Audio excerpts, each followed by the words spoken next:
Bonjour à toutes et à tous, bienvenue sur la chaîne pour cette suite de déballage des extensions de Maladoom Dungeon of Enveron. Donc j'espère que la première vidéo vous a plu, n'hésitez pas, si ce n'est pas encore fait, d'aller la regarder sur la playlist Maladoom. Donc aujourd'hui, comme vous pouvez le voir à l'écran, on va déballer toutes les extensions sorties pour ce magnifique jeu. Donc il y a Hal an Adventure, Forbidden Creed, Oblivion's Maw et Beast of Enveron. Il y a d'autres extensions qui vont arriver normalement courant 2026, voire plutôt vers la fin, automne 2026. Mais on va se concentrer sur les extensions qui sont déjà sorties. On va bientôt, bien sûr, faire le unboxing complet, ainsi que le petit tour sur les figurines qui sont également peintes sur l'intégralité des extensions. Donc voilà, on va commencer par le commencement en allant directement d'abord. N'hésitez pas, si c'est la première fois que vous êtes parmi nous, un petit abonnement sur la chaîne, ça aide au référencement. N'hésitez pas à mettre un joli pouce bleu si bien sûr le contenu vous plaît. Et en commentaire, n'hésitez pas à poser toutes vos questions. S'il y a des choses que vous auriez voulu voir, eh bien n'hésitez pas. Je réponds à toutes les questions. Et bien sûr, le peintre Thomas Goulignac, celui qui peint les figurines pour moi, eh bien il répond à toutes les questions. Il est vraiment très sympa. Donc n'hésitez pas s'il y a quoi que ce soit en commentaire. Et on va directement attaquer par la première. Donc je ne connais pas, à part pour Hal of Adventure, c'est je crois la première à être sortie.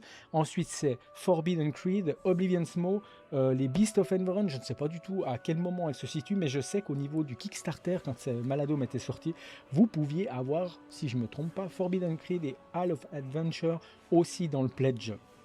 Donc voilà, et si vous voulez voir tout ce qui est encore disponible pour Maladoom, le Dungeon of Enveron, eh bien j'ai déjà fait une petite vidéo sur le unboxing de la boîte de base et de toutes les extensions qui sont liées au terrain. Donc tous les add-ons que vous pouvez mettre sur les terrains, le deuxième donjon et tous les éléments qui ont été vendus séparément. Donc voilà, je crois qu'on est pas mal, on va pouvoir directement aller dans le vif du sujet. Je vais me faire un petit peu de place et on va attaquer dans cet ordre-là. Comme lors de l'unboxing de la boîte de base, eh bien, je me suis équipé du livre, donc du livre de luxe de Maladoom, donc le livre des règles qui inclut eh bien, un petit détail de tous les personnages ennemis également de l'aventure. Et comme ça, on pourra regarder qui est quoi. Et je pense qu'on va directement commencer par les Beasts of Enveron. C'est simplement des familiers. Ensuite, on partira sur les grosses boîtes. Alors, qu'avons-nous dans cette première boîte d'extension? Alors, je vais me rapprocher un petit peu, comme ceci. Et voilà. Qu'avons-nous dans cette magnifique boîte? Alors, bien sûr, toujours les cartes des différentes figurines. Donc ça, pour le coup, c'est vraiment des familiers à l'intérieur de cette boîte. Il y en a 1, 2, 3, 4. 4 familiers et des rats. Bon, je doute que les rats soient des familiers, mais bon, ils sont quand même là. Donc comme d'habitude, les cartes ne sont pas traduites, mais bon, il n'y a que le nom, la race. Vous avez quelques jetons supplémentaires dans cette petite boîte, donc de l'équipement. Principalement, il y a même des pièges, il y a 2-3 petites choses et quelques tokens, donc l'ours à l'arrière-plan et tous les autres sont ici. Donc voici ce qu'il y a dans la boîte. Et voici les figurines. Et cette fois, à la différence de quand on avait fait le unboxing de la boîte principale, je fais l'extension et je montre directement les figurines de l'extension et on passera à la suivante. Donc, comme elles sont magnifiques. Donc, je les découvre en même temps que vous. Je n'ai pas pu voir encore les figurines peintes. Eh bien, on va les découvrir tous ensemble. Bien sûr, dans la boîte, il y a également quelques cartes de quête supplémentaires. Donc, Beast of Enveron, cette extension contient des entités errantes afin de diversifier vos parties. Les 9 cartes événements de l'extension doivent être mélangées avec celles du type correspondant pour pouvoir être ajoutées au deck durant vos parties. De même que les équipements de l'extension doivent être ajoutés à la réserve appropriée en fonction de leur rareté. Les ingrédients, symbole de l'espèce de fleur blanche, la carte entre la bête et son jeton associé sont utilisés pour des règles de l'extension of Hal and Adventure. Ignorez ces éléments si vous n'employez pas cette extension. Donc c'est une des extensions qu'on verra aujourd'hui. Donc voilà, différentes informations fournies avec. Il y a bien sûr toujours aussi les petites cartes, comme pour le truc, comment dire, la boîte de base. Je pense que c'est tout à mélanger avec le deck, à voir bien sûr en fonction des règles. Et bien sûr, nos figurines, il y en a 3, 5 et 4 rats, donc 9 petites figurines. Les petites figurines qui, comme d'habitude, je vais m'équiper de mon livre de règles pour regarder où est-ce qu'elles sont, qui sont ces bêtes. Voilà. Il y aura bien sûr aussi l'extension avec des héros supplémentaires. Et je m'équiperai également de ça, mais là on est sur les familiers et les entités errantes. Voilà, donc j'en ai déjà une, l'Alari. Et ensuite les rats, l'ours. Il y a... C'est quoi ça? Qu'est-ce que c'est que ce change-peau? Mon Dieu, la tête qu'il a. Oh, il me fait peur celui-là. Et bien sûr, le troll de roche par lequel nous allons directement commencer.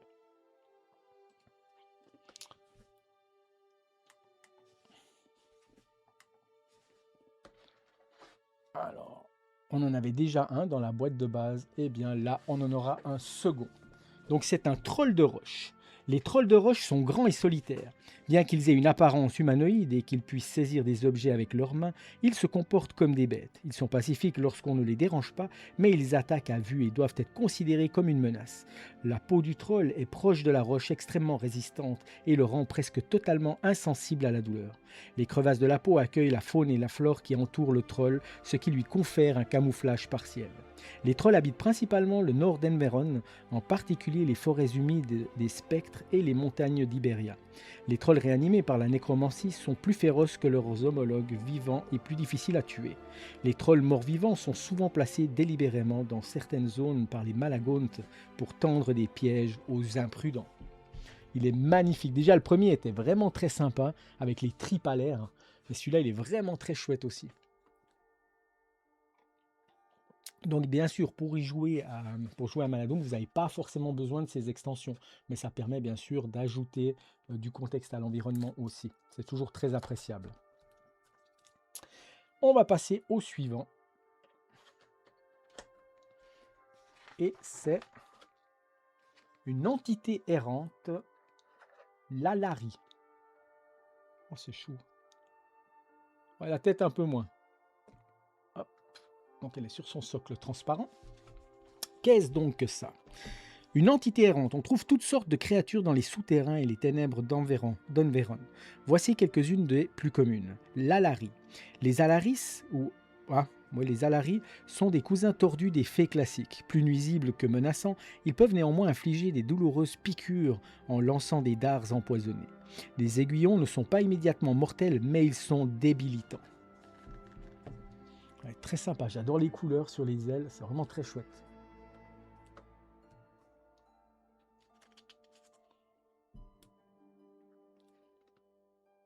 Oh, elle est magnifique. Donc, comme toujours, hein, Thomas a fait un travail de fou. Ensuite, qu'avons-nous? Un ver de sang, c'est aussi une entité errante. Le ver de sang est une grande bête carnivore qui attaque à vue. Il peut creuser des tunnels dans la terre ferme et en sortir pour attaquer tout malheureux se trouvant sur son chemin. Il est aussi capable de se déplacer en surface, en se déplaçant à l'aide de pinces qu'il utilise comme des pattes rudimentaires. Celui-là, on n'a pas trop envie de l'avoir en face directement. Ça me fait penser aux Tremors, en beaucoup plus petit, mais quand même.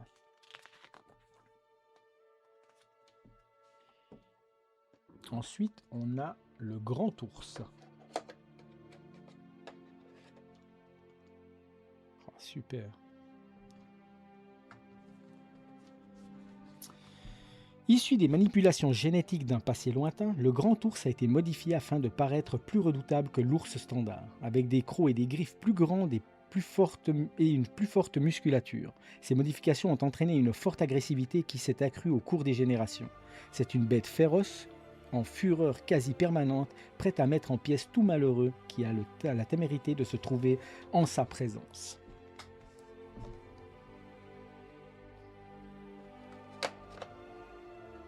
Oh là là, celui-là, il a une tronche.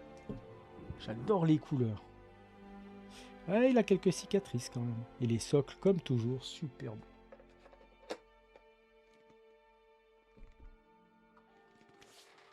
Voici le change-peau. Alors celui-là, il a une tête. Autrefois humain, un change-peau est créé par une magie interdite qui transforme la victime en une parodie tortue tordue d'elle-même, grotesquement gonflée et distordue dans sa propre peau. Le corps du change-peau finit par revenir plus ou moins à la normale et il peut tenter de mener une vie tranquille dans une région isolée, à l'abri des regards indiscrets.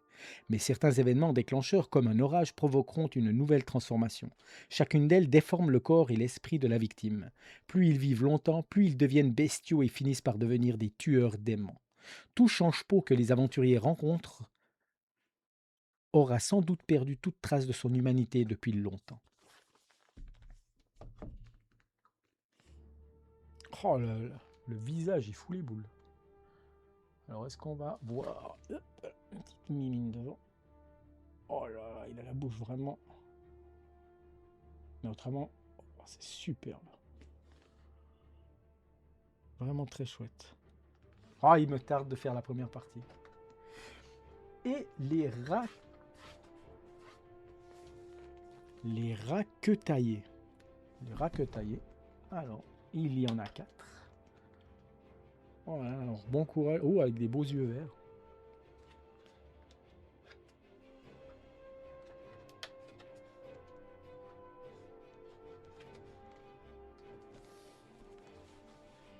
Les raquetaillés. Le raquetaillé est l'effroyable descendance du rat commun. Aussi gros qu'un chat, porteur de maladies et vorace, un essaim de ces bêtes peut dévorer un aventurier blessé jusqu'à l'os.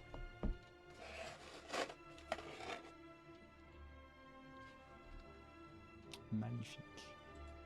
Donc voilà, on a déjà terminé la première extension. Bon, c'était la plus petite, hein, on est d'accord.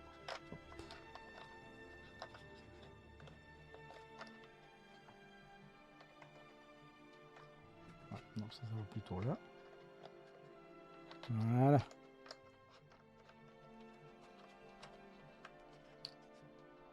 Pour savoir comment les remettre. Voilà.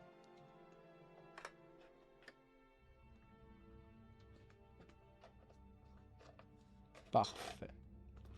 Donc voilà, première extension terminée. Après là, c'est clairement juste un petit ajout de personnages. Donc là, il n'y a vraiment que 2 feuilles dedans. Je vais juste faire une petite vérification. Ouais, donc on a juste les jetons. Et de l'autre côté, les cartes des personnages. Enfin, des figurines. Voilà, donc la toute première Beast of Enveron que voici.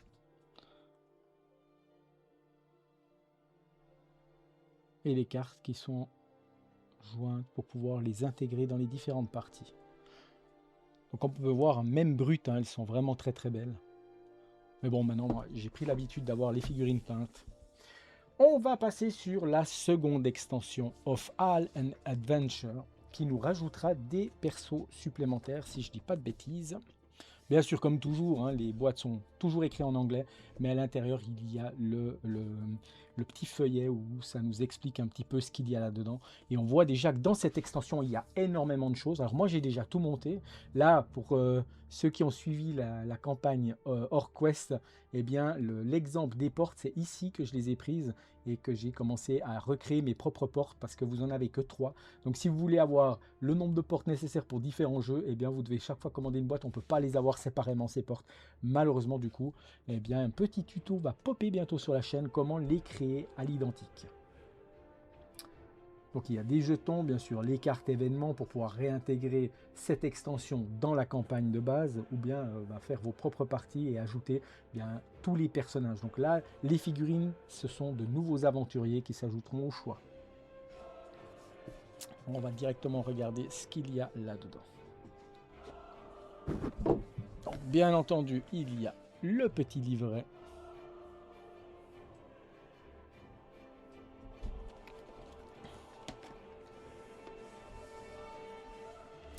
Of All an Adventure. L'aperçu. Cette extension pour Maladoum développe le monde dans lequel évolue votre équipe. Quand vous reviendrez en ville, entre 2 parties, vous découvrirez de nouveaux personnages, équipements et objectifs. Tout le contenu de cette extension s'appuie sur les règles de base et peut être intégré à toutes vos parties de Maladoum, y compris une campagne existante. De nouvelles cartes événements viennent s'ajouter aux précédentes, offrant de nouveaux défis et opportunités. Le deck quête annexe offre une grande variété de nouveaux objectifs, mais les récompenses offertes valent-elles de mettre en péril votre quête principale? Comme je vous l'avais expliqué lors du déballage de la boîte principale, eh bien, vous avez la campagne de base, mais vous pouvez y intégrer des quêtes. Malheureusement, heureusement, ça fait partie du jeu. Eh bien, ça vous fait perdre du temps sur la campagne principale et potentiellement vous fera un échec global. Les lieux cachés signifient qu'il y a plus de choses à trouver dans une zone de jeu que ce que vous en montre la carte de quête. La fabrication permet à vos aventuriers de récolter des ressources et de créer un équipement plus puissant que ceux qui peuvent être achetés. Et si cela ne suffit pas, vous pourrez diversifier votre équipe avec de nouvelles classes et équipements. L'extension contient 8 nouveaux aventuriers et enrôlés et vous permet de créer les vôtres. Donc le contenu, les 8 figurines. Nous avons 8 fiches de personnages. On a bien sûr les 12 nouvelles fiches de classe. Donc en plus des personnages, vous avez des classes supplémentaires que vous pouvez acheter. Tout est monnayable dans le jeu. 6 cartes de référence Maladar et 15 cartes événements. Il y a bien sûr des jetons en équipement, 16 cartes de quêtes annexes, donc vous avez des quêtes supplémentaires et ça c'est vraiment très sympa. 8 cartes de lieux cachés, 3 marqueurs de verrou, 2 marqueurs raccourcis qu'on avait déjà vu dans la boîte de base, certains jetons, des tuiles de sol et bien sûr tout le décor que j'ai déjà monté. J'ai déjà tout créé à côté, les fameuses portes qui sont vraiment très chouettes, quelques coffres, des bibliothèques, du mobilier et des décorations. Donc ensuite, bien sûr, le guide des artisans, ça c'est tout je vous laisserai regarder, bien sûr. L'explication des lieux cachés, comment les utiliser aussi, et les ajouter, les intégrer à vos quêtes. Aussi, bien sûr, avec les nouveaux décors, comment vous pouvez les mettre en place, les nouveaux mobiliers. Des figurants et bien sûr quand il y a des nouvelles compétences avec bien sûr les références en fin de bouquin. Donc ça c'est ce qu'il y a à l'intérieur. Ensuite nous avons 3 feuillets. Donc là pour le coup je vais ouvrir, sinon on ne pourra pas voir ce qu'il y a au milieu.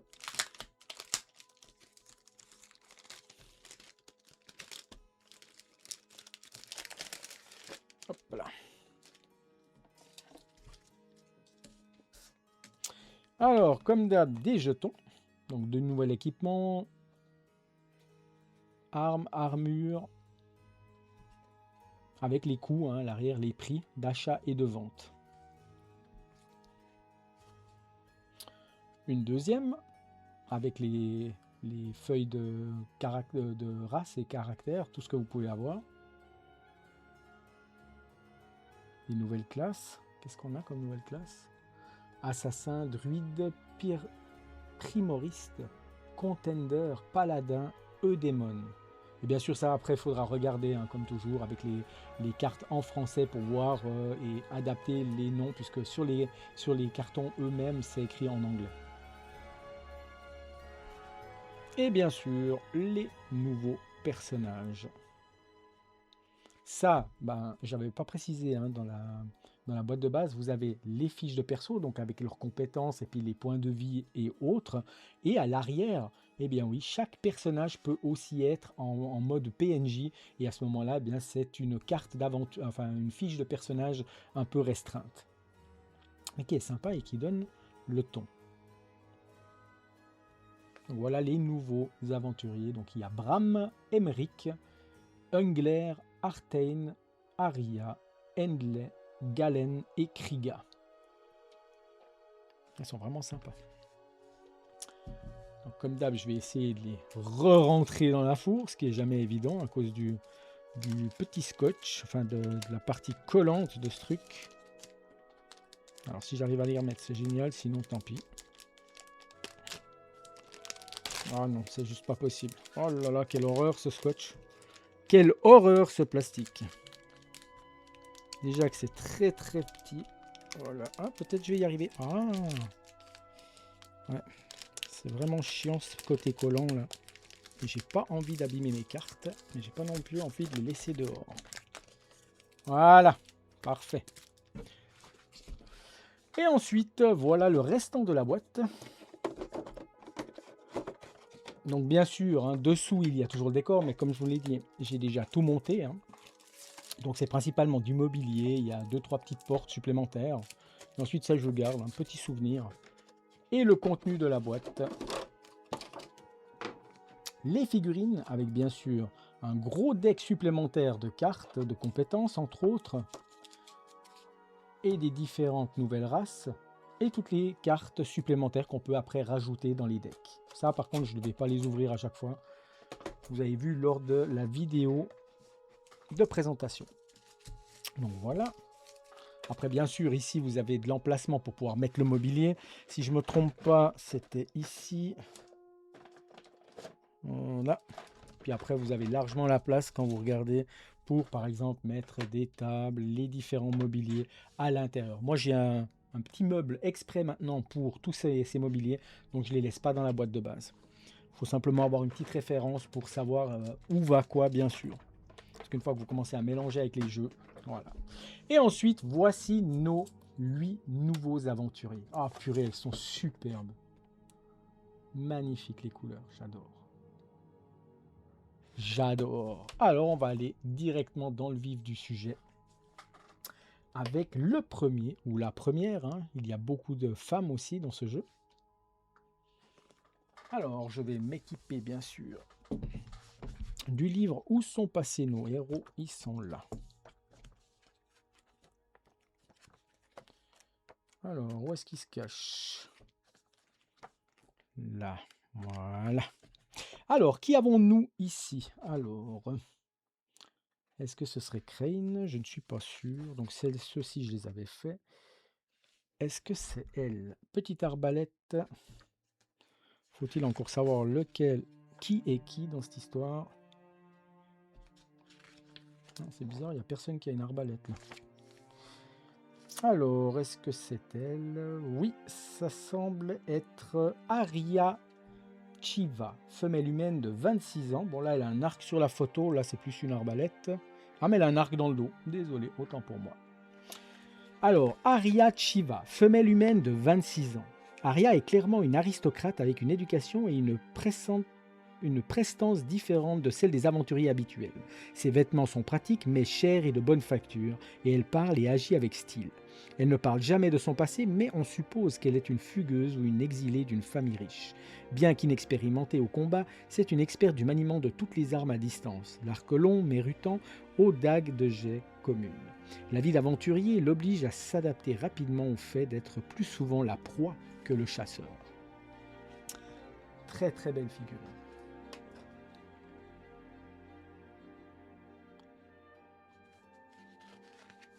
Là, nous avons Galen Genrun. Il y avait déjà une figurine qui lui ressemblait, c'était Sirio Felrun. Est-ce que c'est son frère ou de la même famille? En tout cas, de la même race. Galen Genrun, femelle aile de sauvage de 19 ans. Galen est la seule survivante d'un massacre. Elle a été élevée par des parents plus civilisés, pensant qu'ils pourraient mettre un frein aux excès de son peuple d'origine. Ils n'y parvinrent pas et élevèrent à la place un caméléon intelligent et extrêmement dangereux qui fut finalement exilé et abandonné à nouveau. Rejeté par toutes les sociétés Eld, Galen a sombré dans le banditisme et le massacre. C'est un brigand et une Alors c'est pas un brigand, c'est un brigand et une voleuse, aussi susceptibles de vous planter un couteau dans le dos que de tirer ses armes contre un ennemi commun. Oh là là, c'est beau.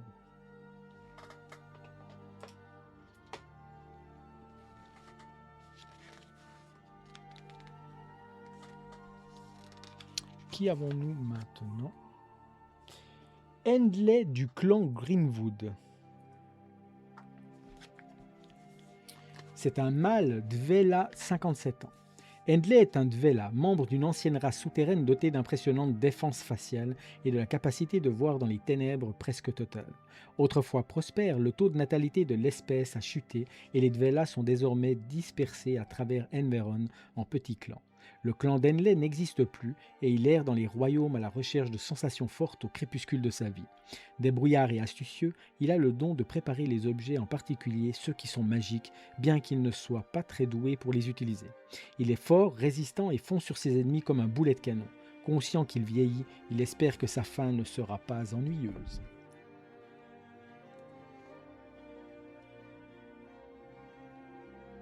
Ah, les détails sont toujours somptueux à regarder.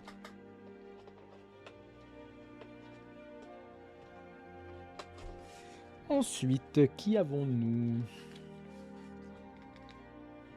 Ça doit être lui, ça. Oui, c'est Bram Kavan.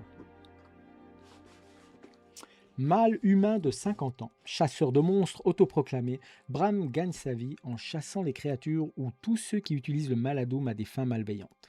Ses parents ont été tués lorsqu'il était jeune et il a passé de longues années à s'entraîner jusqu'à ce qu'il soit assez fort pour traquer et détruire les créatures responsables. La vengeance l'a laissé vide, mais ne sachant rien faire d'autre, il a simplement continué. Il a affiné ses compétences pendant plusieurs années et c'est un combattant redoutable et lucide, talentueux avec toutes sortes d'armes. Il choisit toujours le bon outil pour le travail à accomplir. Bien que son niveau inné de Maladoum ne soit pas particulièrement élevé, il sait utiliser des outils magiques et des potions.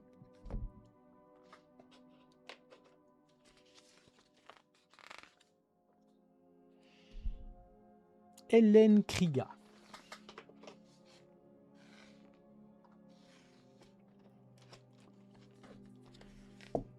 Hélène Kriga, femelle humaine de 40 ans. Travaillant à temps partiel comme tavernière, Kriga complète ses revenus avec un travail sporadique comme mercenaire. Elle n'a jamais été à l'aise avec le Maladoum, mais elle est capable d'accepter presque n'importe quoi d'autre et elle est très résistante. D'une nature généreuse et énergique, elle est rarement vue sans l'un de ses gourdins emblématiques, qu'elle utilise pour le sport ou pour frapper quiconque ne voit pas les choses comme elle.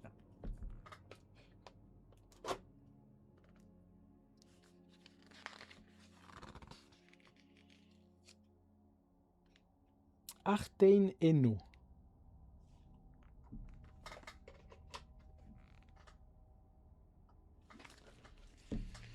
Artein Eno, femelle humaine de 36 ans. Talentueuse et douée pour la guérison, Artein a un comportement doux qui cache un cœur de bagarreuse. Ses talents magiques naturels lui permettent d'accroître sa force au-delà de ce qu'en apparence pourrait laisser supposer, et plus d'un fâcheux s'est retrouvé à plat ventre après une conversation avec Artein. Elle est plus qu'heureuse de se tourner vers une vie de quête et d'aventure à la recherche de la prochaine poussée d'adrénaline ou d'une histoire passionnante à raconter autour d'un feu de camp. Sa somptueuse cape rouge.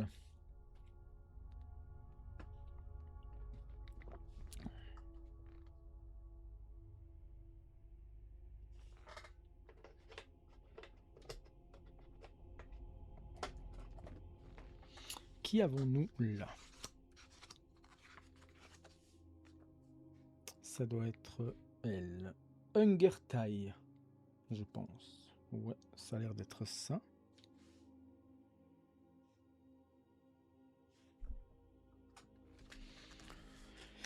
Femelle Trégard, 30 ans.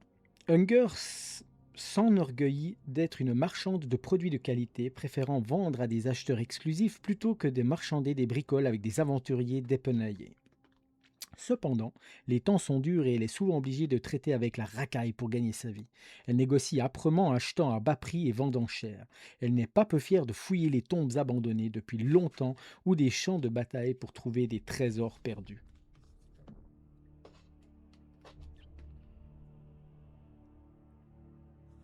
Et le dernier de cette boîte,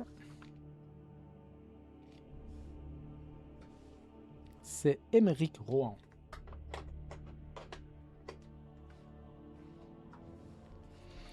Émeric Rohan, mâle humain de 20 ans. Jeune et inexpérimenté, Émeric est un roturier mais tente de le cacher.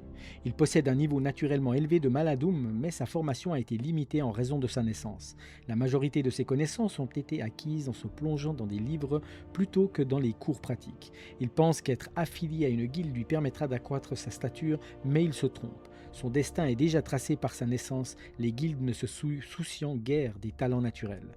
Apparemment dans l'impasse, Émeric s'est tourné vers la vie d'aventurier, espérant devenir l'apprenti d'un maladar plus expérimenté et découvrir les artefacts perdus dont il a tant entendu parler.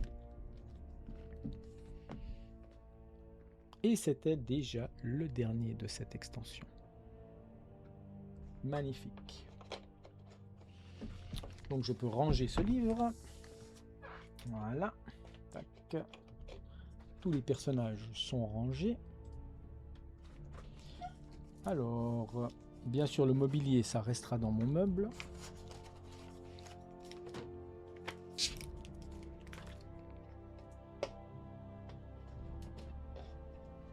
Donc comme toujours, hein, c'est vrai vivement conseillé de placer un petit post, enfin un petit autocollant avec un numéro ou avec un emplacement, en tout cas sous la figurine et dans son emplacement, car comme vous pouvez le voir, eh bien ça n'a pas vraiment la forme des personnages, mais ça s'emboîte parfait. Par contre, si vous les sortez tous, eh bien, bon courage après pour les remettre dedans. Ah non, j'ai oublié quelque chose.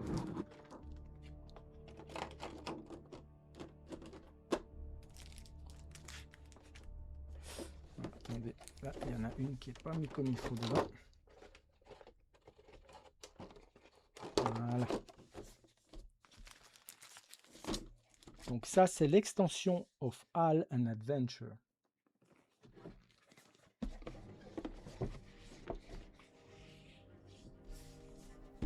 Avec bien sûr le contenu de la boîte à l'arrière, les personnages, beaucoup de mobilier, des murs, enfin des portes surtout, les différentes cartes.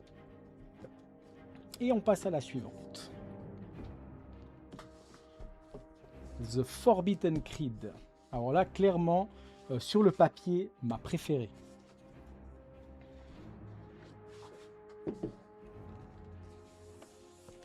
Alors, bien sûr, le petit fascicule, l'aperçu. Forbidden Creed. Cette extension narrative pour Maladoum vous entraîne dans le donjon en ruine de Dunlin et introduit les périls liés à la magie interdite. Tout le nouveau contenu peut être expérimenté via une nouvelle campagne ou intégré à votre partie. Le Malagaunt et ses créations n'étaient que le début. La campagne Forbidden Creed vous oppose à une cabale de Maladar au sein d'un environnement montagneux. Vous devez mettre un terme à leur utilisation de la magie interdite avant qu'elle ne menace l'équilibre du monde. La cabale essaye d'invoquer l'ascendant, l'esprit désincarné d'un puissant Maladar. Cette entité presque divine possède un incroyable pouvoir et résiste à la cabale. Vos aventuriers pourront-ils le contrôler ? Les membres de la cabale peuvent être recrutés en tant qu'aventuriers. Leur nouvelle fiche de classe utilise la magie interdite. Vous pouvez aussi recruter ou invoquer des compagnons, des familiers, des serviteurs ou des apprentis qui vous aideront dans la bataille. De nouvelles cartes événements ajoutent plus de diversité au sein de vos quêtes en introduisant un nouvel environnement montagneux et une entité errante, le golem de Maladite. De nouveaux décors permettent de créer un donjon glacé en ruine constituant un cadre idéal pour les escarmouches, avec de nombreux passages en hauteur et de nombreux couverts. Si vous possédez Of Island Adventure, l'extension que je viens de vous présenter, le contenu de cette extension propose aussi des quêtes annexes, des lieux cachés et de nouvelles options de fabrication. Le contenu, 5 figurines aventuriers, donc vous avez 5 nouveaux aventuriers qui vont arriver. L'ascendant, c'est le boss de cette boîte. 6 figurines de compagnons. Une figurine d'entité errante. Les cartes, 12 fiches de personnages. 4 plateaux en plastique de PNJ. Donc les plateaux que j'ai achetés en supplément, il n'y avait pas forcément besoin. Hein. Apparemment, il y en a dans d'autres extensions. Plein de jetons, des cartes, nouveau les cartes événements, références. Et là, vous avez bien sûr de nouveau du décor que j'ai déjà monté, que je vais pouvoir vous montrer, puisque cette extension-là, je l'ai achetée à double, puisqu'elle était en rupture de stock. Je l'ai trouvée sous une autre langue. Enfin, langue, c'est encore de nouveau une péripétie. Mais par contre, du coup, j'ai tout à double. Donc des décors un peu enneigés, donc très sympa. J'avais montré lors du unboxing de la boîte de base, j'avais acheté différents tapis. D'ailleurs, les tapis verts, c'est aussi pour Maladoum, mais c'est pour l'extérieur. Le donjon est déjà fourni avec ceux qui sont un peu en gris et avec de la lave. Et puis, j'avais acheté l'enneigé justement en prévision de faire cette extension. Là, vous avez bien sûr l'explication des différentes choses qu'il y a de nouveau à l'intérieur. L'ascendant qui est magnifique. J'ai hâte de le voir comment il a été peint. Je découvre tout ça en même temps que vous, comment utiliser les nouveaux éléments. Et là, bien sûr, la carte de quête. Et vous avez bien sûr la campagne, donc quête avec les titres et les différentes choses qu'il n'y avait pas dans Hall of Adventure. Il n'y avait pas de quête, c'est vraiment tout à ajouter à l'intérieur d'une campagne. Tandis qu'ici, vous avez une campagne dédiée. Bien sûr, les références pour finir. À l'intérieur, on a 2 plateaux cette fois, donc les cartes des différents personnages à l'intérieur de cette boîte. Ici, vous avez les nouveaux aventuriers. Quelques jetons, bien sûr. Ah, très sympa, j'aime beaucoup. Ça, c'est vrai, quand j'avais déballé la figurine, le myrte free, le, le myrite libre me fait trop penser à... Bah, dites-moi à qui ça vous fait penser, celui-ci. Vous le verrez d'un peu plus près dans un petit moment, quand je vous lirai un peu sa fiche de compétences. À l'intérieur, bien sûr, il y a tout ça, hein. Donc, tous ces décors sont nouveaux dans Forbidden Creed. Vous avez qu'est-ce qu'on va dire, une petite dizaine, 6 ou 8 fiches avec des décors, des murs, et ça représente ça. Comme je vous l'ai dit, j'avais déjà tout monté. Et ça représente tout ça. Donc là, vous avez la même boîte. Là, c'est encore sous plastique, sous blister. Eh bien, ça représente ça. Donc, vous avez des petites tours, des jolies petites tours. Vous avez des piliers, avec ou sans flamme, hein, puisque, comme j'ai dit, le feu a une importance dans le jeu. Donc, parfois, ça peut être éteint. Et quand vous l'allumez, eh bien, vous mettez la flamme dessus. Flamme magique, hein, vu la couleur. Il y a des nouveaux décors, donc des murs que vous pouvez ajouter. Il y a des feuilles mortes, de la décoration.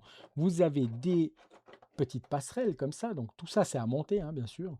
C'est à la base sur ces fiches-là. Puis ensuite, vous, vous déboîtez tout et puis vous les mettez ensemble. Et ça donne des jolis décors. Franchement, très sympa.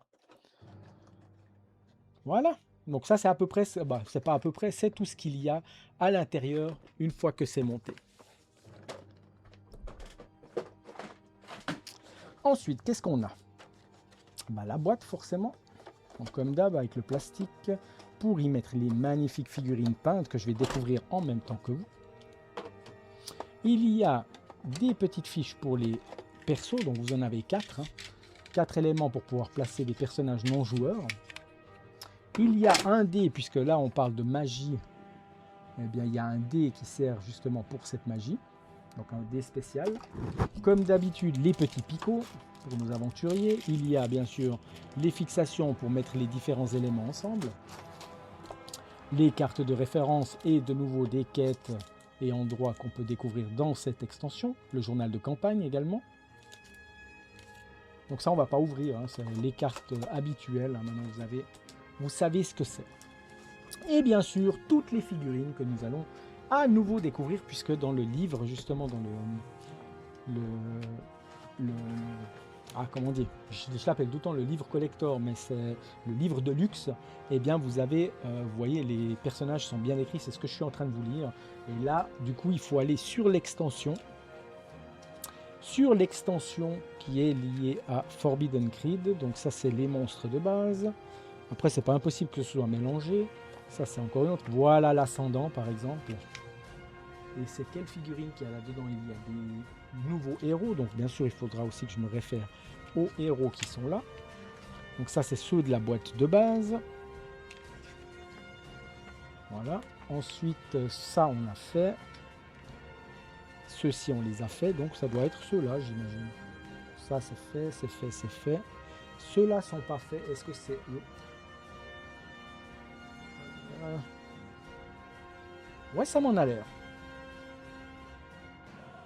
Oui, c'est ceci. Donc, on va directement passer au visuel de nos nouveaux personnages. Qui c'est que ça?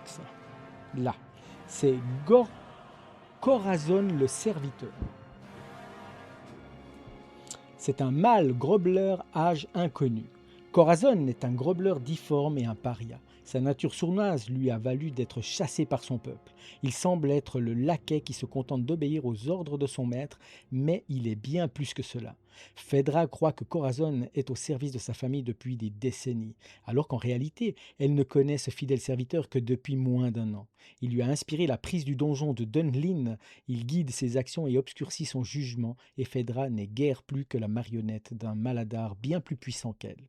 Corazon n'est pas un Malagaunt et est incapable de relever les morts, mais il est cependant capable de manipuler les vivants. Ses pouvoirs lui permettent de contrôler les pensées, les sentiments et la loyauté de ceux qui les entourent, ce qui le rend extrêmement dangereux. Ouais, c'est vrai que vu comme ça, il en a pas l'air. Hein. Un peu biscornu le bonhomme. Magnifique, j'adore. Oups, reviens là, petit coquin.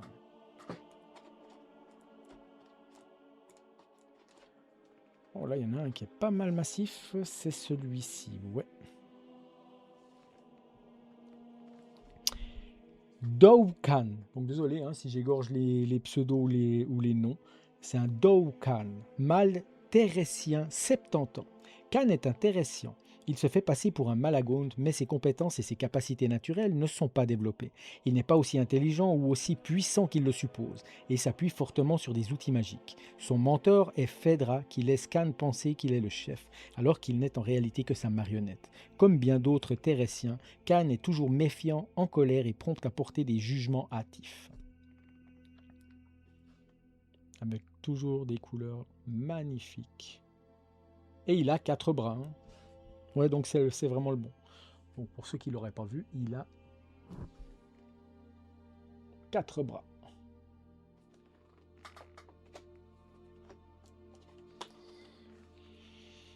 Qui avons-nous là? C'est Numinor Numine.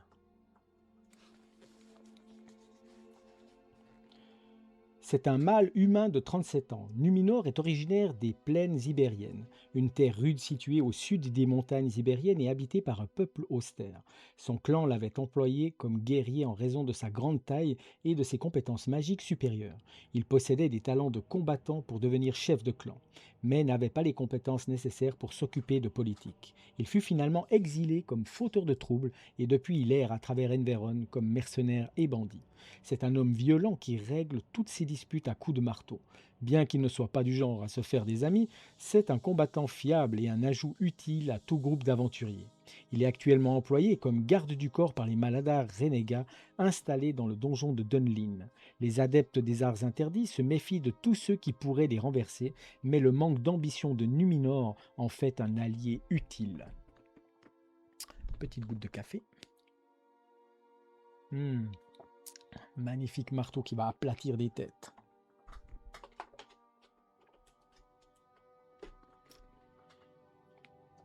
Alors, qui avons-nous là? Il me semble bien que c'est elle. Ouais. Là, nous avons Phaedra Onan, femelle humaine, âge inconnu. Phaedra est un malagone qui pratique la nécromancie depuis près de 2 siècles. Son âge est indéterminé, ses cheveux sont blancs comme neige et son corps est maigre. Ah bah, les cheveux, ils sont un peu... pas tellement blancs. Ouais, dommage. Ses vêtements autrefois raffinés ont perdu de leurs éclats. Elle porte des fourrures à cause du froid du donjon qu'elle a capturé et qui suggère qu'elle vit encore, contrairement à de nombreux malagones qui sont morts et ont été possédés par leurs propres cadavres. Elle a un tempérament sauvage et ne supporte pas les imbéciles. Les richesses et le statut social ne l'intéressent pas. Seul le pouvoir l'attire. C'est elle qui dirige vraiment le donjon de Dunlin, même si elle laisse croire à Khan qu'il est aux commandes. La manipulant en sous-main et en faisant aussi de lui sa cible de tous les tentatives résistants. Alors là, ouais non, il y a du gris dans les cheveux, mais c'est vrai que ça tire quand même plus sur le noir que sur le blanc. Peut-être que je vais faire modifier ça. Bon après, hein, c'est une figurine, hein. Elle a le droit de se faire des teintures, hein, même dans Maladoum. Qui avons-nous maintenant? Qu'est-ce que c'est que ça? Ah, là, on double. Pourquoi ça? Ah, alors là, je vais quand même vous dire à qui il me fait penser celui-ci, hein, parce que... Où est-ce qu'il est? Où est-ce qu'il est caché celui-là? Ah, c'est pas un héros, ça doit être un... Un. Où est-ce qu'il est? Non plus. Voilà, c'est un compagnon, un familier. Alors on l'a en 2 versions. Est-ce que la première version, elle est aussi dedans ou pas? Non. Bah, je vous le mets les 2 fois parce qu'il est une fois attaché là. Là, il est en mode prisonnier apparemment. Et ici, il est en mode libre. Donc c'est Miri le soigneur. Malgré sa petite taille et son air timide, Miri est une créature magique, puissante et toutes les blessures qu'on lui présente sont instantanément guéries. Les créatures de ce type sont souvent capturées et liées afin que leur ravisseur ait le contrôle total de ce grand pouvoir. Et il me fait trop penser à Dobby dans Harry Potter. Il a vraiment la même tête que Dobby.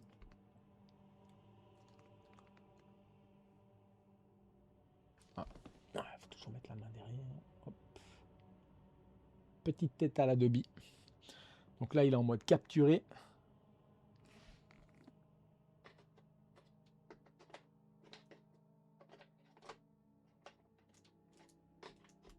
Voilà. Ensuite, qui avons-nous là? C'est aussi un compagnon, un familier. C'est un Astet le Sage. Astet le Sage est une créature féline qui harmonise son maître avec le Maladoum de son environnement et stabilisera les effets de la magie interdite. Ouais, il est mignon, on dirait un sphinx. Un sphinx bleu.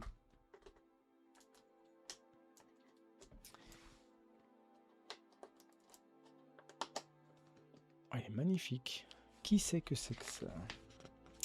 Où est-ce qu'il se cache celui-là? Donc ça doit être un des aventuriers.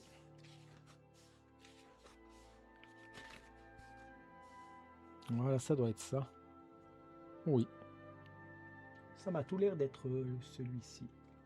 Donc c'est Shioga. C'est une femelle EES, donc une femelle S, 54 ans.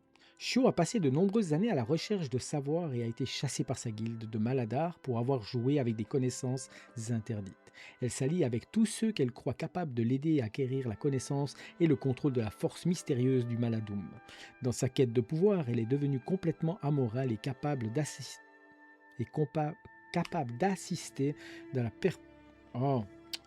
d'assister à la perpétration d'actes odieux par d'autres si elle le juge utile. Shio est une descendante des Ektrioun qui ont échoué sur Mesa après la chute. Une longue exposition aux ténèbres l'a affectée physiquement. Une moitié de son visage est ainsi sensiblement plus basse que l'autre. Pour voir ton visage, en effet, elle a un peu la tête tordue. Ensuite, qu'avons-nous? Il faut que je voyage un peu dans le bouquin. Hop, là. Alors, c'est un Tilik Eti la mule. C'est bien celui-là? Ouais. La mule est une créature magique qui peut transporter un grand nombre d'objets dans son ventre, apparemment sans fond. Cependant, il faut veiller à ce qu'elle soit bien nourrie, sinon elle pourrait décider de digérer les biens les plus précieux. C'est quoi? C'est une genre de valise? Ah ouais. Il y en a des choses dans sa bouche.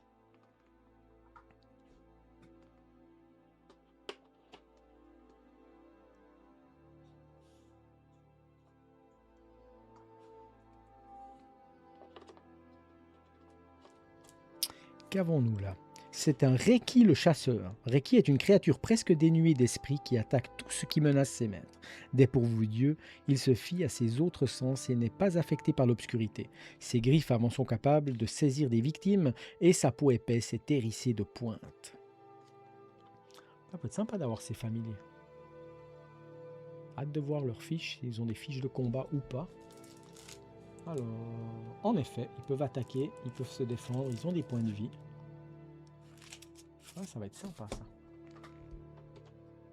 Ça me donne envie d'en avoir un en tout cas. Encore un petit volant qui s'appelle Nin l'éclaireur.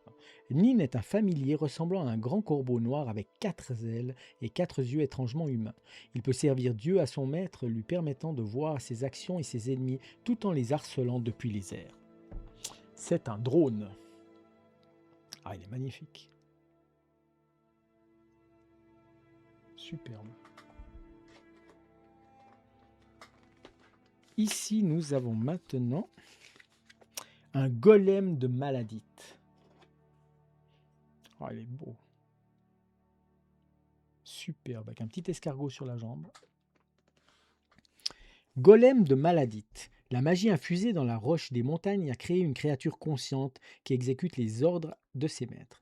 Le golem de maladite n'est ni vivant ni mort. Sa forme est inorganique, dérivée à la fois de cristal et du silicone, avec une structure mécanique sous-jacente. À bien des égards, on pourrait la considérer comme un robot de pierre. Le golem peut sembler indépendant, mais il suit en fait une série d'instructions dont il est incapable de s'écarter. Par chance, un golem doit rester à proximité d'une source d'énergie et ne peut donc pas vagabonder librement. Il est vraiment magnifique.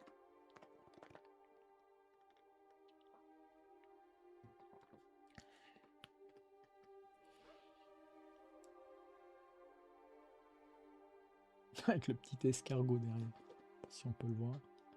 Hop, un petit escargot sur ça. Hop là, voilà. Sur son mollet. Et maintenant,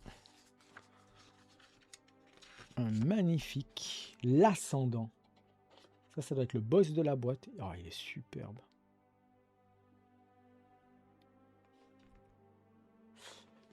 Ah, je vais devoir reculer un peu hein, parce qu'il est vraiment très grand.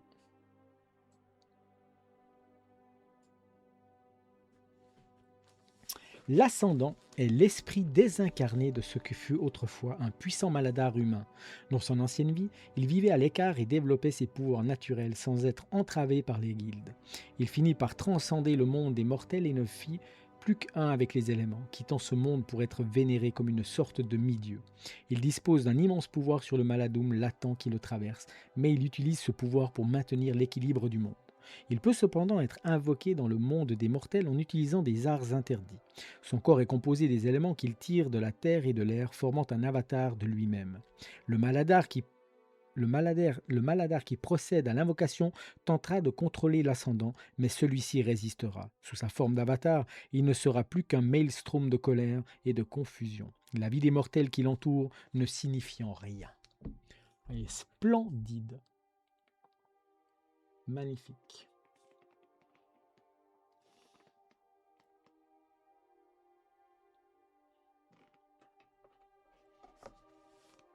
Et voilà, on est déjà au bout de cette extension également.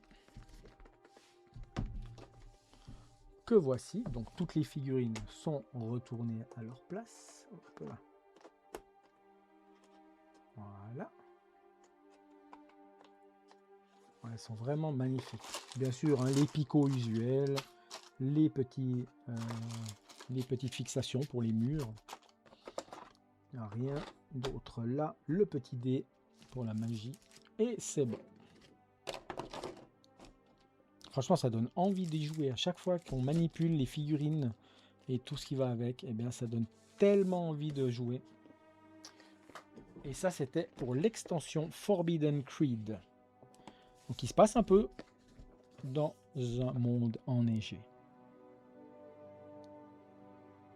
Très sympa. Et pour terminer, Oblivion's Maw. Là aussi, c'est quand on voit à l'intérieur, hein, bien sûr, tout ce qu'il y a là-dedans.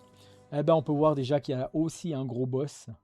Donc une pieuvre, hein. Là, c'est le corrupteur, avec ses tentacules. Il y a des objets qui ressemblent un peu à Donjons et Dragons, hein, comme le coffre maudit, le portail maudit. Il y a bien sûr des petits vestiges. Donc là, principalement, c'est un boss avec un décor, hein, le terrain qui est compris justement pour faire venir le corrupteur.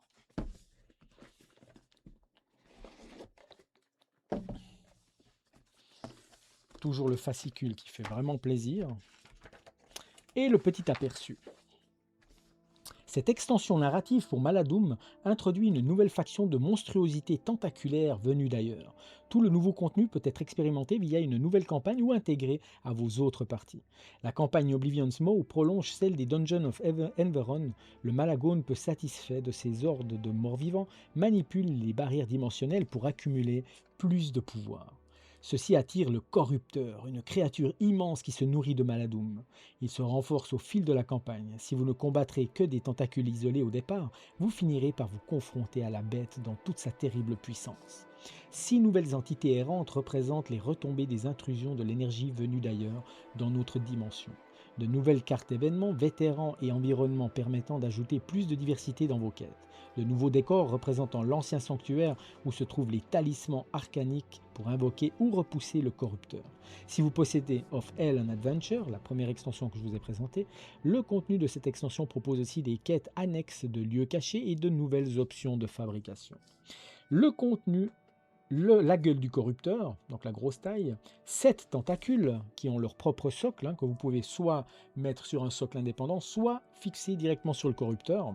Les figurines des tentacules peuvent être utilisées séparément, mais elles peuvent aussi être attachées à la gueule du corrupteur, lorsqu'il se manifeste durant les dernières quêtes. Dans ce cas, insérez les tentacules dans les emplacements numérotés à la gueule. 6 figurines d'entités errantes, il y a Vestige Maudit, il y en a 4, un coffre maudit, donc celui-là qui me fait penser à Donjons et Dragons, et bien sûr le portail maudit. J'ai hâte de voir comment ils ont été peints, franchement je me réjouis. Bien sûr les cartes de personnages, donc là principalement hein, c'est le corrupteur, la porte et le coffre, 15 cartes d'événements, une carte de quête annexe, 4 marqueurs détruits, une carte lieu caché, les équipements, 51 jetons quand même, et bien sûr tous les murs, tout ce qu'il y a à l'intérieur, donc 4 murs sanctuaires, 2 murs portes, 2 murs portes cachées, 2 entrées, 2 demi-murs, 2 quarts de mur, ainsi de suite. Hein. Vous voyez, il y a énormément d'éléments. Là, pour le coup, j'ai rien monté du tout, tout est dans la boîte encore. Vous avez le corrupteur avec ses tentacules, comment l'utiliser, vous voyez comment il tape fort autour de lui. La manifestation, oh, ça va être sympa. Regardez-moi ces décors incroyables. Les tentacules peuvent attaquer, bien sûr. Campagne Oblivion. Et là, vous avez une campagne de nouveau, comme pour Forbidden Creed. Vous avez des cartes, des maps de quête qui sont exprès faits pour. 2, 3, 4, 5, 6 quêtes. Bien sûr, les références enfin. Et les illustrations qui sont toujours aussi belles. Ah, cette fois, on n'a qu'un seul carton, donc des jetons, avec les apparitions, je pense, des tentacules, et les 4 cartes, donc le corrupteur, les petits vestiges, le portail maudit, bien sûr, et le coffre maudit.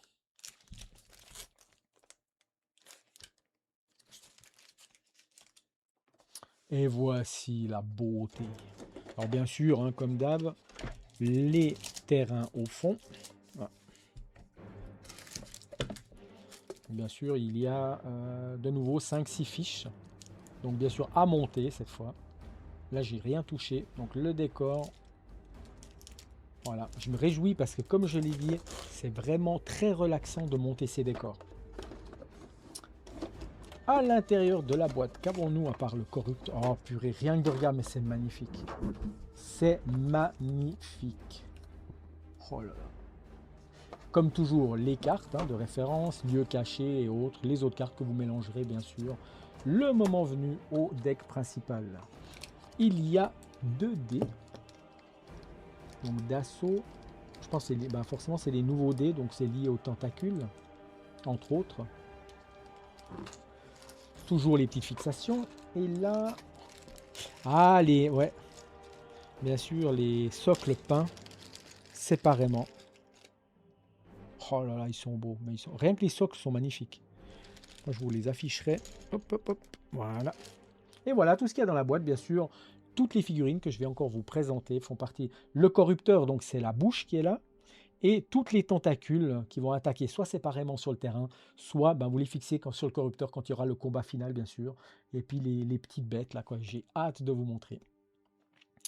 Donc là, déjà, première chose, il y a les petits socle des tentacules. Je vous les montre comme ça déjà parce qu'elles sont magnifiques. Enfin, les socles sont magnifiques, ils sont magnifiques. Voilà, donc des belles couleurs avec bien sûr la lave. Je sais pas où ils vont apparaître ces bestiaux, mais ça va être très sympa. Pour le moment, je les laisse là. On va commencer par le commencement, les plus petits. Hein. Et je vais aller chercher qui c'est que ça. Oh là là, ils sont mignons. Ils sont mignons. Oh, j'adore les couleurs. Hein. Orangé comme ça, c'est superbe. Alors là, on en a 4. Là, de nouveau, le même principe. Hein. Il faut vraiment que j'annote la boîte pour être sûr de rien perdre. Enfin, de savoir où est-ce que je dois les placer. Donc là, on a le corrupteur. Donc bien sûr, il faut aller de nouveau dans le livre et chercher l'extension où il y a le corrupteur. Pour pas se tromper, je l'ai vu passer avant. Il est là. Voilà. Donc, qu'est-ce que c'est que ça? Ces 4 petites bêtes sont des vestiges maudits. Alors, hop, on va juste aller un peu plus près. Hop. Voilà. Donc, vestige maudit. Contrairement aux grands fragments du corrupteur qui doivent s'incarner dans des objets physiques, les vestiges sont beaucoup plus petits de la taille d'un gros rat et peuvent se manifester pleinement. Leur taille limite la menace directe qu'ils représentent, mais leur lien inné avec une autre dimension les rendent dangereux à ignorer. Ils sont vraiment très sympas, j'aime beaucoup. Les couleurs choisies aussi, elles sont chouettes. Par contre, pour les remettre dedans, non de bleu, j'ai pas envie de risquer de les casser. Est-ce qu'il y en a un qui est différent des autres? Non, ils ont l'impression d'avoir toute la même tête. Hop. Voilà.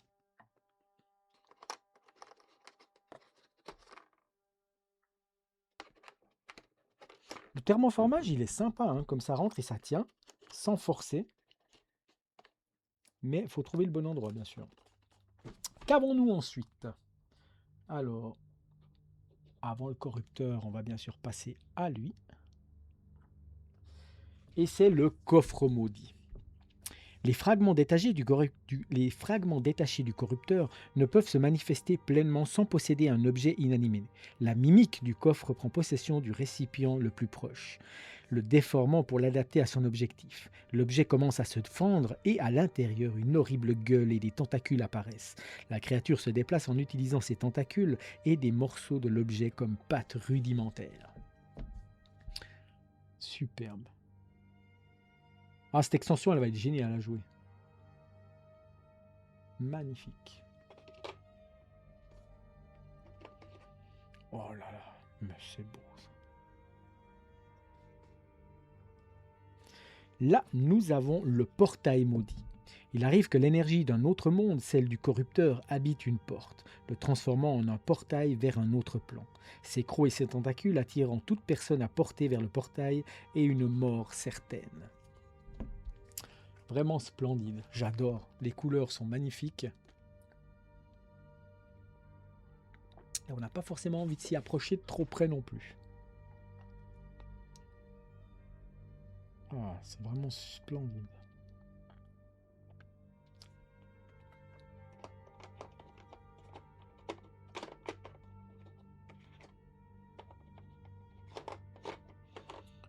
Maintenant, il faut trouver comment il se met. Voilà.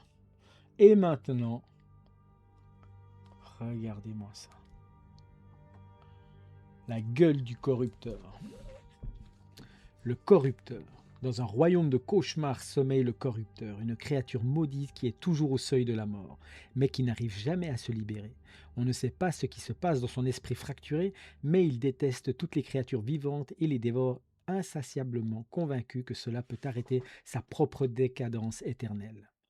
Les talismans lient la créature dans son royaume, mais peuvent être utilisés par un puissant maladar pour l'invoquer et le contrôler. Ils peuvent ouvrir un portail entre les deux mondes, permettant au corrupteur de s'introduire de force dans Enveron. La créature ne peut pas se manifester complètement et la majeure partie de son corps reste piégée dans son propre royaume. Mais cette manifestation partielle permet au corrupteur de faire passer sur Enveron d'autres créatures anciennes qui l'aideront et qui sont en fait des morceaux autonomes de lui-même.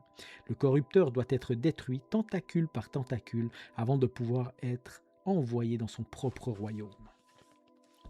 Et bien sûr, là, on va voir les tentacules qu'on peut simplement placer sur les socles que voici. Alors, est-ce que ça tient? Ouais. Donc là, bien sûr, on peut simplement poser les tentacules sur le socle ou bien les fixer directement sur le corrupteur. Faut-il encore trouver le bon socle? Ça rentre pas sur celui-là, bizarre. Est-ce qu'il va sur... Ah, il va peut-être que sur la bête celui-là. C'est possible aussi. Hop là. Là. Ouais, les autres ils rentrent nickel.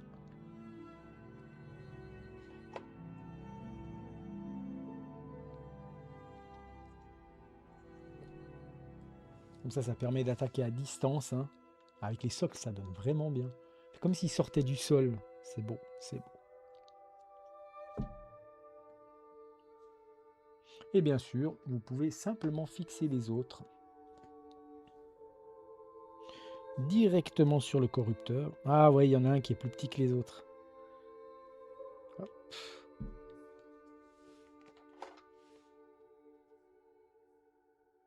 Hop.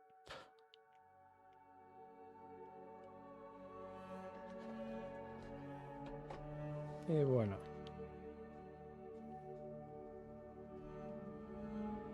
Je le repose au milieu, en espérant que je ne vais pas tout faire tomber.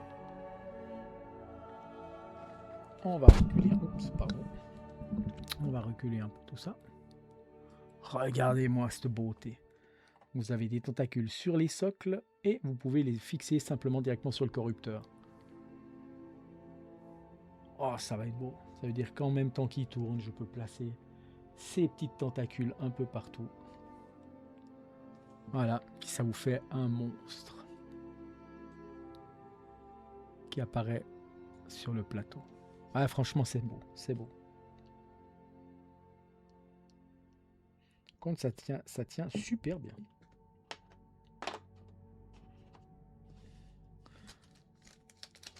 N'hésitez pas à me dire en commentaire ce que vous en pensez.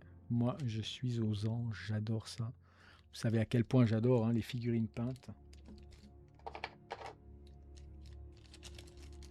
Hop là. Ça va plutôt là, je dirais. Ouais, après, nous, la même histoire. Faut-il encore trouver, mais où vont les tentacules? Ah là là. Ça va être une autre paire de manches.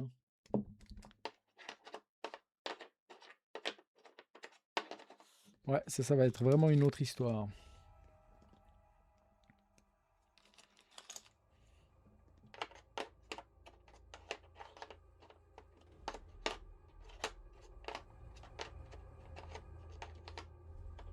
Peut-être comme ça, ouais. J'ai peur de forcer. Il faut faire très délicatement les choses.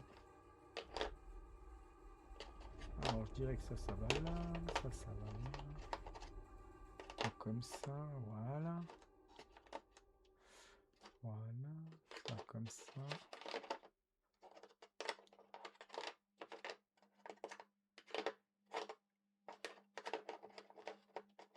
Voilà. Bah, petit à petit, on retrouve les emplacements.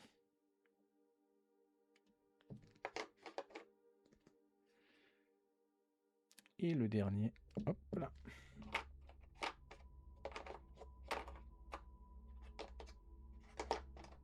Voilà.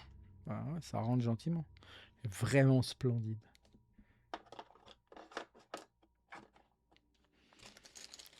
Et les socles qui vont bien avec.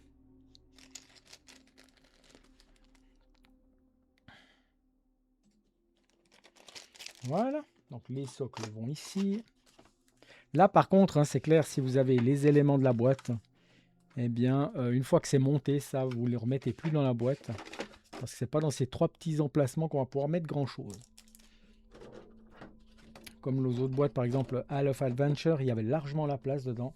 Donc voilà, tout est rangé à sa place. Nickel. Ah, chose, j'ai hâte de pouvoir attaquer ces extensions. Bon, déjà, j'ai hâte de pouvoir attaquer le jeu tout court. Vraiment, vraiment hâte. Donc, une extension là. Forbidden Creed. Voilà. Hall of Adventure. Et bien sûr, la quatrième magnifique. Et comme vous pouvez le voir dans le livre, il y a vraiment toutes les explications. Donc ça, c'est ce que je viens de vous lire. Alors, il faudra que je regarde, mais je ne crois pas qu'il y a autant de détails dans le livre de base. Je ne l'ai pas encore regardé de nouveau de près, ça fait un petit moment déjà. Donc voilà. Alors j'en ai terminé pour aujourd'hui, comme ça vous avez pu voir un petit peu ce que sont les extensions Maladum. Donc ça c'est absolument tout ce qui est présenté sur les deux vidéos que je vous ai faites sur le déballage de Maladum et de ses extensions. C'est l'intégralité qui est actuellement. Dans le courant de l'année, il doit y avoir deux autres extensions avec un nouveau terrain en extérieur, cette fois de Maladum, qui apparaît avec des montures cette fois. Donc vous aurez des montures que vous allez pouvoir dont vous pourrez vous occuper et obtenir le contrôle, j'espère bien en tout cas. Donc j'ai pas été regarder en détail, mais ils ont l'air vraiment très sympas. En tout cas, les figurines sont comme toujours chouettes. Vous avez pu voir que c'était vraiment de bonne facture, de belle qualité. Et moi, j'ai la chance de les avoir peints. Merci beaucoup encore à Thomas Goulignac, Guilnote Peinture, hein. N'hésitez pas à aller regarder sur mon Instagram. Et puis, eh ben voilà, moi j'en ai terminé pour aujourd'hui. Hâte de pouvoir faire une vidéo sur les règles de Maladoum et de pouvoir attaquer une campagne pour vous montrer un peu comment ça se passe. En attendant, moi je vous souhaite une excellente fin de journée. Et puis n'hésitez pas, si vous avez la moindre question, en commentaire, Thomas y répondra si c'est au sujet des peintures, et si c'est pour le jeu, eh bien je me ferai un grand plaisir d'y répondre. Un petit pouce bleu si le contenu vous a plu, n'hésitez pas à vous abonner à la chaîne, ça aide pour le référencement, et moi je vous dis à très vite pour de nouvelles aventures. Bon après-midi!